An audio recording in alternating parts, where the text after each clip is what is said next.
Hello friends, मैं doctor Pradeep Matan homeopathy clinic Khatima से।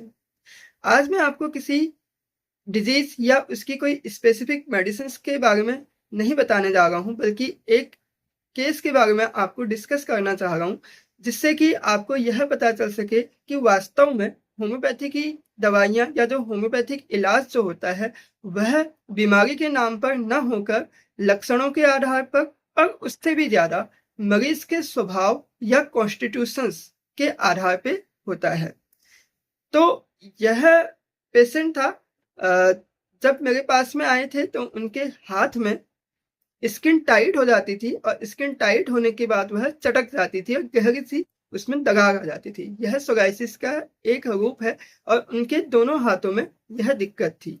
उम्र लगभग 30 साल के आसपास में। तो जब वह पेशेंट मेरे पास में आए थे, क्लिनिक में आए थे यह चीज़ दिखाने के लिए, तो मैंने उनका स्वभाव देखा कि वह बहुत ज़्यादा हँसमुख मिजाज के थे, बहुत ज़्यादा हँसते हुए बातें करते थे और बहुत ज़्यादा उत्साही नेचर के वह थे। और उनसे जैसे कोई चीज़ पूछो तो एकदम से हँसते हुए बोलते थे। तो मैंने उनको मेडिसिन्स दी उस बेस पे और कुछ सिम्पटम्स पूछे उस बेस पे उनको मेडिसिन्स दी। लेकिन उससे कुछ ख़ास फ़ायदा नहीं हुआ। लगभग 1 डेढ़ महीने तक का मैंने उनको ट्रीटमेंट दिया। लेकिन उसके बाद में जब धीरे-धीरे मैं उस पेशेंट को जानने लगा, समझने लगा, तो मुझे समझ में आया। तो मैंने एक एक दिन ऐसा हुआ कि जब वो मेरे पास में आए थे तो मैंने उनसे पूछा कि आप दवाइयाँ किस प्रकार से खाते हैं? जैसे मैंने बताई वैसे ही खाते हैं या किस प्रकार से खाते हैं? तो उनका तुरंत जवाब था उसी समय बिना कोई सेकंड रुके, बिल्कुल कुत्ते की तरह से खाता हूँ। तो यह उनका जवाब था, बिल्कुल मस्त-खराफत। और इस बीच में इलाज के दौरान मैंने यह भी महसूस किया कि वह बहुत ही एक जो अंदर की जो चीज़ें थी एकदम से मुँह से निकाल लेते। उनके अंदर में कोई भी सीक्रेट छिप नहीं पा रहा था। अपनी पर्सनल बातें भी एकदम बिंदास बिल्कुल अ, हँसी के माध्यम से एकदम से सामने प्रकट कर देते थे। इसके साथ ही जब मैंने उनकी गाड़ी की स्पीड पूछी कि वो गाड़ी चलाते हैं तो क्या स्पीड रहती है? तो उनके साथ में जो आए थे उन्होंने कहा ये तो बहुत तेज़ गाड़ी चलाता है, हमें डर लगता है इसके साथ गाड़ी में बैठने पे।